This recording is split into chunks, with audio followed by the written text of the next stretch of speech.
क्या आप जानते हैं कि अरावली पहाड़ियां जो नॉर्थ इंडिया का ग्रीन वॉल कही जाती हैं आज खतरे में हैं। सुप्रीम कोर्ट के एक फैसले ने पूरे देश के इन्वायरमेंटल एक्सपर्ट्स को चिंता में डाल दिया है।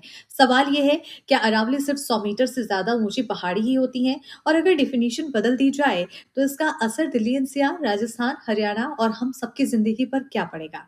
आज इस वीडियो में हम सुप्रीम कोर्ट के ऑर्डर, उस पर हुए विवाद और इन्वायरमेंट पर पड़ने वाले इम्पैक्ट को डिटेल में समझेंगे। वीडियो के एंड तक बने रहिए, क्योंकि ये मुद्दा सिर्फ कानूनी नहीं बल्कि हमारे फ्यूचर से जुड़ा हुआ है। सबसे पहले समझते हैं अरावली क्या है। अरावली रेंज दुनिया की सबसे पुरानी माउंटेन रेंजेस में से एक है। ये गुजरात से शुरू होकर राजस्थान, हरियाणा और दिल्ली तक फैली हुई है। एनवायरमेंटल एक्सपर्ट्स कहते हैं कि अरावली डिजर्टिफिकेशन को रोकती है, ग्राउंड वाटर रेंज में मदद करती है, पॉल्यूशन और डस्ट स्टॉर्म्स को कम करती है और वाइल्ड लाइफ के लिए नेचुरल हैबिटेट प्रोवाइड करती है। इसी वजह से अरावली को नॉर्थ इंडिया का ग्रीन शील्ड कहा जाता है।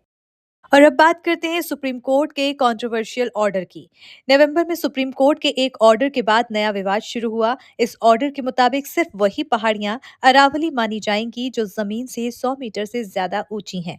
इस डेफिनेशन का मतलब ये है, जो छोटी पहाड़ियां, जो रिजेस और रॉकी एरियाज, जो स्क्रब लैंड और फॉरेस्ट पैचेस हैं, वो अरावली के प्रोटेक्शन से बाहर हो सकती हैं। एक्सपर्ट्स का कहना है कि अरावली का एक बहुत बड़ा हिस्सा 100 मीटर से कम हाइट का है और अगर ये डेफिनेशन लागू होती तो ज्यादातर अरावली लीगली अनप्रोटेक्टेड हो जाती। तो अब सवाल यह है कि आखिर इसका असर एनवायरमेंट पर क्या पड़ेगा। तो अगर छोटी अरावली हिल्स प्रोटेक्शन से बाहर हो जाती हैं, तो नुकसान सिर्फ कागज पर नहीं होगा। इसका सीधा असर पड़ेगा माइनिंग एक्टिविटीज पर, रियल एस्टेट और कंस्ट्रक्शन पर, फॉरेस्ट कवर पर, ग्राउंड वाटर और वाटर टेबल पर। एक्सपर्ट्स वार्निंग दे रहे हैं कि इससे पोल्यूशन बढ़ेगा, डस्ट स्टॉर्म्स और हीट वेव्स तेज होंगी, वाइल्ड लाइफ हैबिटेट खत्म होगा और दिल्ली एनसीआर जैसे शहरों की हवा और ज्यादा खराब हो सकती है।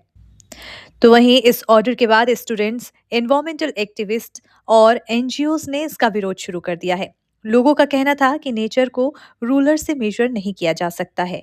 उधर प्रेशर बढ़ने के बाद सुप्रीम कोर्ट ने अपने पहले ऑर्डर पर स्टे लगा दिया और कहा कि इस मैटर पर दोबारा विचार किया जाएगा। तो फिलहाल अरावली पर तुरंत कोई नुकसान नहीं होगा, लेकिन ये मुद्दा अभी खत्म नहीं हुआ है। सवाल ये नहीं है कि अरावली कितनी ऊंची है, सवाल ये है कि क्या हम डेवलपमेंट के नाम पर इन्वायरमेंट को सेक्रीफाइस कर सकते हैं। अरावली सिर्फ पहाड़ी नहीं बल्कि हमारी सांस भी है, पानी भी है और फ्यूचर की सिक्योरिटी भी। आप इस मुद्दे पर आखिर क्या सोचते हैं? कमेंट्स में अपनी राय जरूर लिखिए। वीडियो पसंद आए तो लाइक, शेयर और चैनल को सब्सक्राइब करना ना भूलें।